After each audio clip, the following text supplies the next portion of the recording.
Assalamualaikum warahmatullahi wabarakatuh. Okay, pada kali ini kita nak mempelajari bab 5, reka bentuk sistem fertigasi. Okay, anda bolehlah bersedia dengan buku teks untuk mempelajari bab ini. Okay, baiklah, untuk pengetahuan anda, bab 5 reka bentuk sistem fertigasi ini merupakan bab pertama yang kita pelajari dalam aplikasi teknologi. Untuk RBT tingkatan 1 ada 2 aplikasi teknologi yang perlu anda pelajari, dan reka bentuk sistem fertigasi ini merupakan bab yang pertama, manakala bab yang kedua nanti yang kita akan belajar dalam tema aplikasi teknologi adalah reka bentuk fashion. Jadi sebelum kita pergi kepada pengenalan bab ini, kita dah pun pelajari beberapa bab yang lalu berkaitan teknologi, pengurusan projek, proses reka bentuk dan bab lakaran. Jadi bab yang telah kita pelajari tersebut, kita akan gunakan pengetahuannya untuk mereka bentuk sistem fertigasi.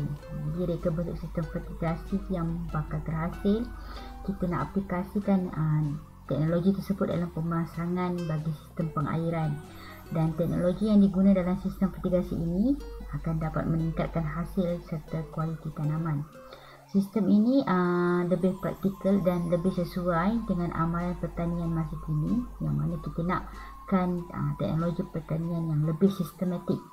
Dan dalam bab ini, tumpuan ataupun fokus utamanya kita nak tengok pada teknologi dalam reka bentuk sistem pengairan titis. Okey, sebelum kita pergi bab ini lebih jauh, kita tengok dulu gambaran apakah reka bentuk sistem fertigasi ini. Okay, kalau anda dapat lihat pada buku teks RBT muka surat 102, kita ada nampak gambar, yang mana kita dapat lihat ada polybag tanaman yang dihubungkan dengan pipe poly, dan set penitisnya, dan ada tangki larutan baja, ada media tanaman, yang mana dihubungkan kepada polybag pokok ini, atau tanaman ini. Jadi inilah dia sistem fertigasi. Jadi kita tengok pada poin 5.1, reka bentuk sistem fertigasi ini merupakan inovasi dalam teknologi pertanian. Reka bentuk sistem ini mengambil kira keluasan tanah dan kemudahan untuk tapak penanaman. Apa yang kita nak tanam atau jenis tanaman juga perlu sesuai dengan iklim serta kos pembinaan untuk mereka bentuk satu sistem fertigasi inilah. Kita lihat pada definisi sistem fertigasi pula, ia adalah satu sistem pengeluaran tanaman yang menggunakan sistem pengairan pembajaan yang rapi. Larutan baja dalam air akan dibekalkan ke zon akar, zon pengakaran secara serentak dengan menggunakan sistem pengairan. Jadi media tanaman yang seperti kita tengok pada gambar ni tadi, dia menggunakan media tanaman yang selain daripada tanah, bagi menggantikan fungsi tanah lah, seperti kokopit ataupun sekam padi. Sistem ini memerlukan cahaya matahari secara langsung, kurang-kurangnya dalam 6 jam, kerana kita tahu keperluan pokok atau keperluan tanaman hijau adalah cahaya matahari untuk proses fotosintesis. Jadi sistem fertigasi ini merupakan sebenarnya satu daripada cabang hidroponik. Hidroponik merupakan satu kaedah yang mana kita tanam tanaman tanpa menggunakan tanah. Jadi kaedah ini memerlukan larutan zat makanan ataupun larutan baja dalam takungan yang berisi air, seperti ini. Larutan baja A dan baja B ini dimasukkan ke dalam tangki air ini, menjadilah larutan baja yang mana merupakan zat makanan yang akan dibekalkan kepada tanaman. Jadi kita dapat lihat rajah 5.1 ni, sistem fertigasi dalam cabang kaedah hidroponik. Kaedah hidroponik itu sendiri meliputi teknik aliran dalam, teknik aliran cetek, teknik takung, ada teknik pasang surut, aeroponik, dan satu lagi teknik pengairan titis ataupun nama lainnya teknik agregat, yang mana merupakan sistem fertigasi. Okay, jadi teknik pengairan titis ni adalah sistem fertigasi lah. Okay, dia adalah satu inovasi daripada teknik pengairan titis. Okey, kita pergi pada sistem hidroponik. Okey, apakah yang dimaksudkan dengan teknik-teknik ini? Okey, kita nak pelajari hidroponik terlebih dahulu. Ini kerana sistem fertigasi yang kita lihat pada gambar raja tadi merupakan cabang pada sistem hidroponik. Jadi hidroponik ini diperkenalkan bagi meningkatkan hasil tanaman dan di samping ia tidak memerlukan kawasan yang luas untuk penanaman. Jadi antara teknik yang dah diberitahu tadi adalah pertama teknik aliran cetek. Okey, yang mana larutan baja disalurkan dalam palung yang mengandungi akar tanaman yang ditanam. Ini adalah palung lah. Okey, pump akan digunakan untuk menyalurkan larutan air baja ke dalam palung. So pump akan berfungsi untuk menyedut air ini masuk ke dalam palung dan akan melalui akar tanaman dan kembali balik ke tangki. Iaitu teknik aliran cetek. Untuk teknik aliran dalam pula, dia menggunakan kaedah yang sama dengan hidroponik aliran cetek. Tapi bezanya hanya dari segi penggunaan saiz palung. Jika awak lihat saiz palung untuk teknik aliran dalam ni lebih lebar dan lebih dalam, dan paras airnya juga lebih tinggi. Okey, jadi akar akan terendam sepenuhnya lah di dalam palung ini. Untuk teknik takung, biji benih yang akan disemai pada media tanaman terlebih dahulu dalam bekas yang diletakkan di atas larutan baja, dan kita hanya letakkan sahaja tanaman tersebut pada takung. Dan jenis takung yang digunakan tidak telus cahaya, tidak serap panas dan tidak berkarat. Biasanya takung ini diperbuat daripada plastik lah. Saiznya juga bergantung kepada tanaman yang kita letak di atas takung tersebut.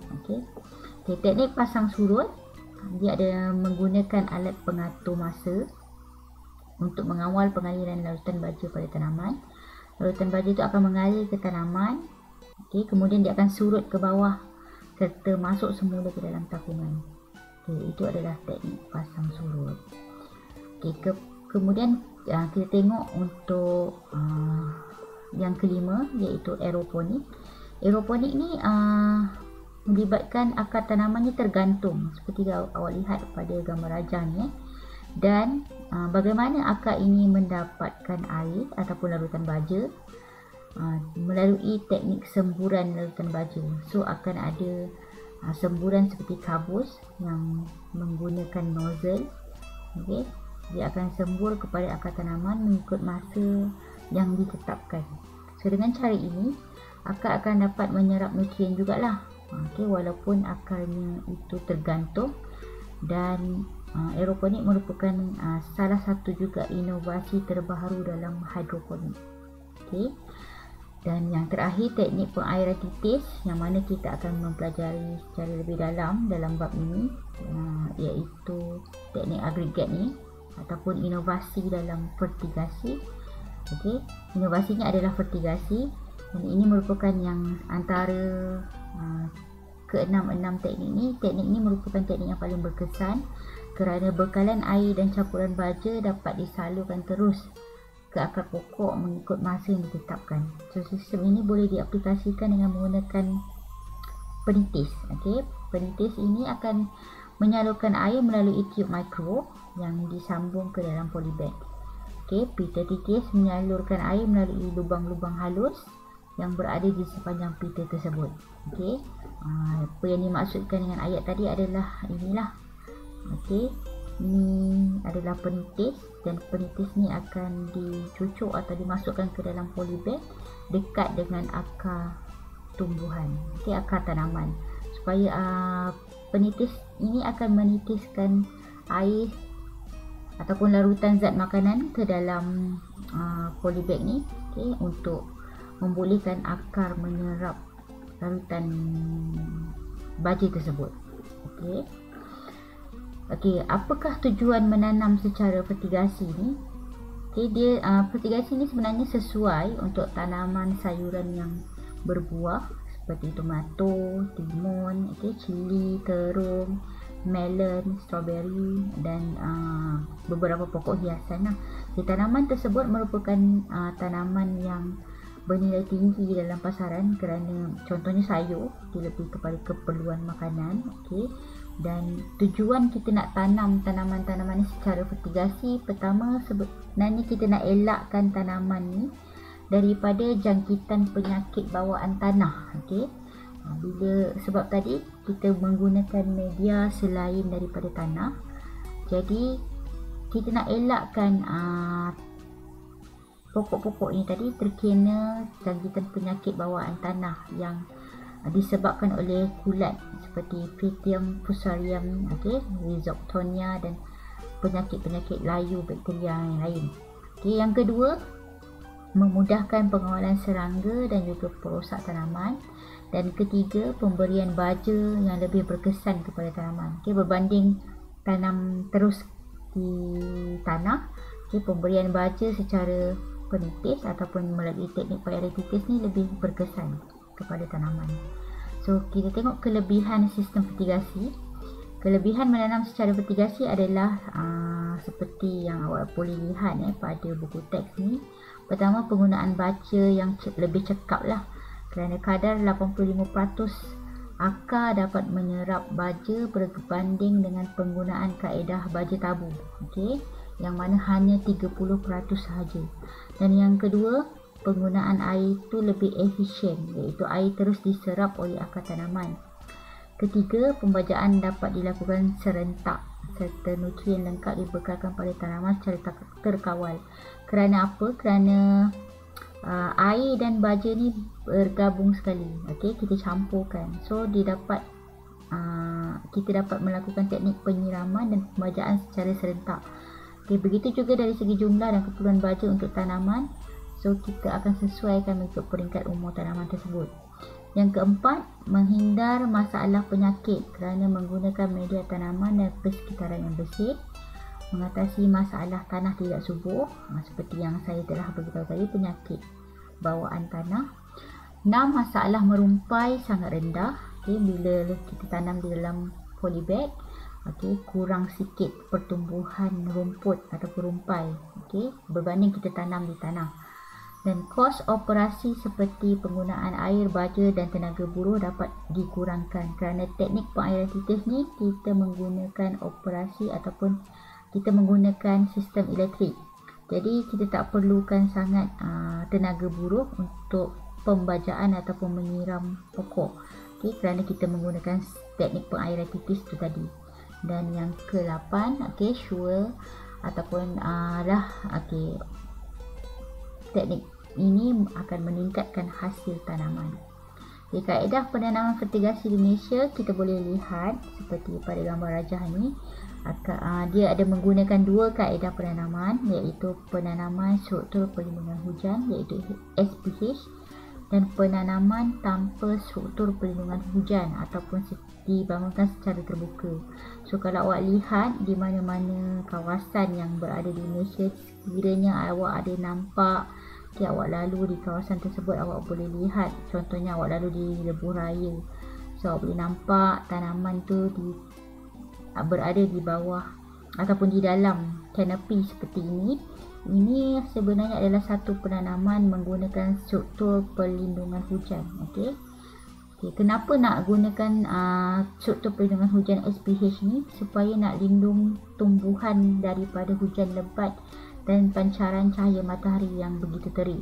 Kita tahu Malaysia beriklim khatulistiwa, ada masa ataupun ada musim ketikanya keadaan terlalu panas.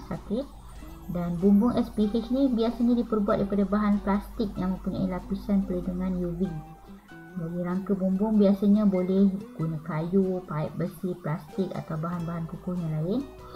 Saiz SPH ni bergantung kepada kesesuaian tapak dan baran kos.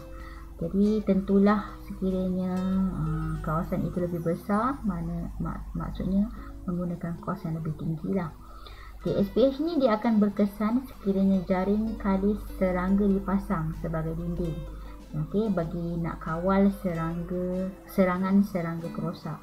Jadi kebaikan menggunakan SPH nak elakkan tanaman daripada cepat layu kerana matahari yang terlalu terik ataupun mengelakkan atau mengurangkan serangan penyakit yang disebabkan oleh kulat, serta mengurangkan penggunaan racun perosak sebab ada sistem pelindung serangga tu tadi. Kalau awak lihat pula, sekiranya dia tidak menggunakan kanopi ataupun SPH ini, dia adalah satu sistem penanaman tanpa struktur perlindungan hujan. So dia berada di kawasan terbuka seperti inilah, dia tidak di dalam kawasan SPH. Jadi tanaman fertigasi tanpa SPH boleh diletakkan di tempat yang terbuka tanpa bumbung, dan semasa musim hujan, air hujan ni akan bercampur dengan air baja di dalam polybag.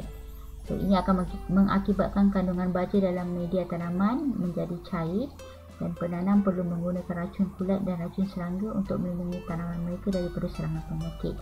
Jadi kaedah yang kedua ni dia lebih berisiko sikit lah, berbanding dengan kaedah yang pertama ni menggunakan SPH.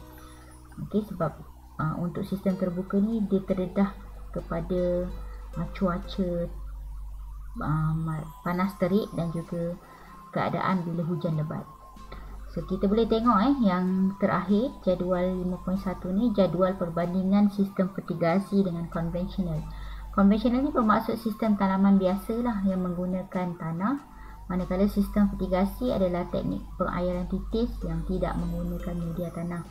Jadi jenis tanaman untuk sistem fertigasi, tanaman jenis sayur dan buah, tapi bagi sistem konvensional semua jenis tanaman boleh. Struktur perlindungan hujan untuk fertigasi pilihan, sama ada kita nak jalankan di tempat terbuka ataupun menggunakan SPH. Sama juga dengan kali serangga ni tadi, kalau kita guna SPH maknanya kita adalah jaring kali serangga. Untuk sistem perairan pula, bagi fertigasi dia menggunakan teknik titis dan baja, manakala konvensional kaedah penyiraman biasa. Dan awak boleh lihat untuk aspek-aspek perbandingan yang lain, dan kita boleh tengok untuk risiko penyakit, sistem fertigasi rendah, manakala sistem konvensional tinggi. Kos operasi juga rendah bagi sistem fertigasi, tapi pada sistem konvensional tinggi, kerana sistem konvensional menggunakan tenaga buruh, kuantiti air dan baja, semuanya perlu menggunakan tenaga manusia untuk melakukan penanaman ini. Itu saja yang saya kongsikan untuk pembelajaran pada hari ini.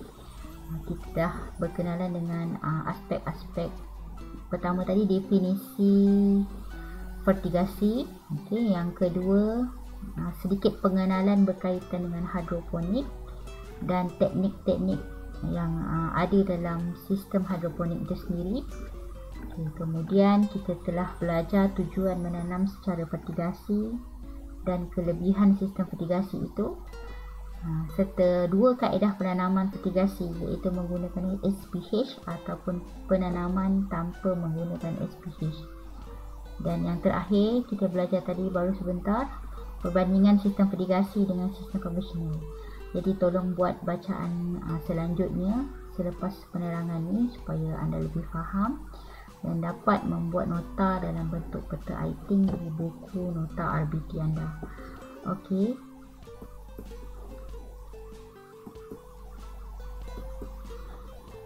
Itu saja yang saya dapat kongsi pada hari ini. Kita akan berjumpa nanti pada kelas yang akan datang dengan topik seterusnya. Terima kasih kerana mengikuti PDPR dan selamat maju jaya.